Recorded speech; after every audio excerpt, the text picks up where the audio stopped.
হে দোস্তো এতিয়া আপোনালোকে চাইছে মহাত্মা গান্ধী আদৰ্শ চিকিৎসালয় নীলবাগান 782445 হয় হোজাই অসম হয় আৰু ইয়াতে চাওক MG model hospital Nilbagan Hojai হয় আৰু এইখন হৈছে চৰকাৰী হস্পিটেল হয় নীলবাগান আৰু অলৰেডি মই দেখুৱাই দিছোঁ আপোনালোকক চাওক বহুত ডাঙৰ হস্পিটেল হয় আৰু ইয়াতে মানে ইমান মানুহ নাই ভিতৰত গন্তি কৰিলে প্ৰায় 7-8জন মান মানুহ হ'ব আৰু বিশেষকৈ ইয়াতে মানে বহুত ভাল হয় কেঁচুৱা ল'ৰা ছোৱালীৰ কাৰণে মানে বেছি ভাল হয় ডক্টৰ এজন আছে সেইকাৰণে আমি ডাইৰেক্টলি ইয়াতে আহি গৈছোঁ আৰু চাওক আপোনালোকে চাব পাৰিছে এই চব পেচেণ্ট লৈ আহিছে ভিতৰত আৰু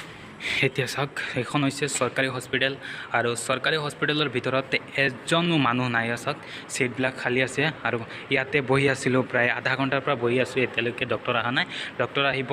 পূৰা 8টা বজাত আহিব এতিয়াও আধা ঘণ্টামান বাকী আছে সেইকাৰণে ইয়াতে বহি আছিলোঁ আৰু চাওক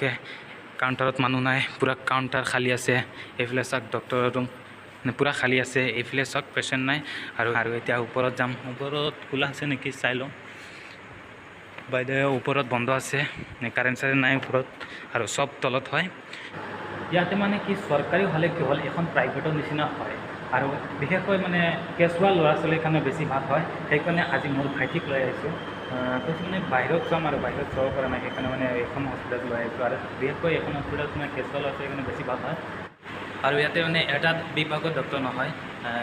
7-8টা বিভাগৰ ডক্টৰ হয় নাৰ্ভৰ আছে কেঁচুৱাবিলাকৰ আছে চব এক্সেট্ৰা ধৰণৰ ডক্টৰ ইয়াতে পোৱা যায় আৰু আপোনালোকৰ যদি কিবা চিৰিয়াছ মেটাৰ হয় তেনেহ'লে ইয়াতে আহিব প্ৰাইভেটৰ নিচিনা ইয়াতে চেক কৰে ডক্টৰসকলে বহুত ভাল হয় ডক্টৰ আৰু চব MBBS হয় আৰু চব ইয়াতে থাকে আমাৰ হস্পিটেল চৰকাৰী হস্পিটেলত ইয়াতে ৰুম আছে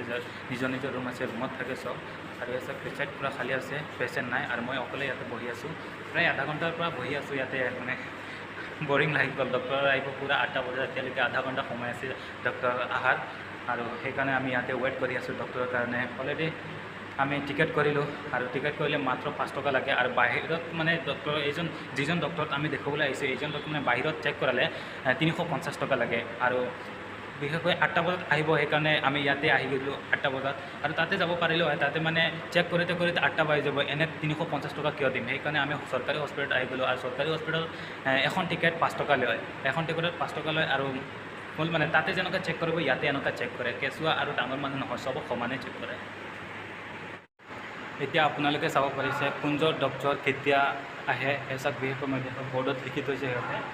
এচক মৰ্ণিং টাইমত আছে ডক্টৰ S ৰহমান মৰ্ণিং টাইমত আছে আৰু ডক্টৰ A ৰহমান আছে মৰ্ণিং টাইমত আছে আৰু ডক্টৰ Z হক আছে মৰ্ণিং টাইমত আছে আৰু ইভিনিং টাইমত বিশেষকৈ ইভিনিং টাইমত ডক্টৰ B বেগম মানে ছোৱালী হয় B বেগম যেতিয়া লিখিছে তাৰমানে ছোৱালী হ'ব আৰু নাইট টাইমত আছে আপোনাৰ ডক্টৰ SMM ইছলাম নাইট টাইমত আহে এইজন ডক্টৰ ৰাতি 8টা বজাত আহে আৰু ইভিনিং টাইমত অলৰেডি দেখুৱাইছোঁ আপোনালোকক ডক্টৰ B বেগম মাইকী ডক্টৰ হয় এইজন আৰু বিশেষকৈ এইজন ইভিনিং টাইমত আহে আৰু মৰ্ণিং টাইমত doctor S Rahman doctor A Rahman আৰু ডক্টৰ Z হক মানে সিহঁত মৰ্ণিং টাইমত থাকে এইখন হস্পিটেলত বৰ্তমানলৈকে মানে 7টাৰ পৰা 8টালৈকে মই ইয়াতে আছোঁ বৰ্তমান বাইদেউ এজন মানুহ পোৱা নাই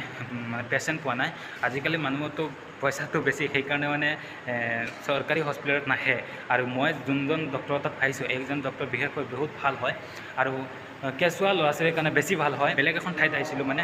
সেইটো জেগাত আমি পোৱা নাই তাতে প্ৰাইভেট চেক কৰিব লাগে সেইটো জেগাত পোৱা নাই আমি ডাইৰেক্টলি ইয়াতে হস্পিটেলত আহি গৈছোঁ আৰু বেলেগ জেগাত চাবলৈ হ'লে 350 টকা লাগে আৰু ডাইৰেক্টলি আমি চৰকাৰী হস্পিটেলত আহিছোঁ চৰকাৰী হস্পিটেলত মাত্ৰ 5 টকা লাগে এজন চিকিৎসকৰ কাৰণে 5 টকা লাগে পেচেণ্টৰ কাৰণে 5 টকা লাগে এটা টিকেট আৰু ইয়াতে আমি ফাইনেলি ডক্টৰক লগ পাইছোঁ আৰু এতিয়া ইয়াতে আমি চেক কৰাম মোৰ ভাইটিক আৰু কেঁচুৱা হয় ইয়াতে মানে চেক কৰাম আৰু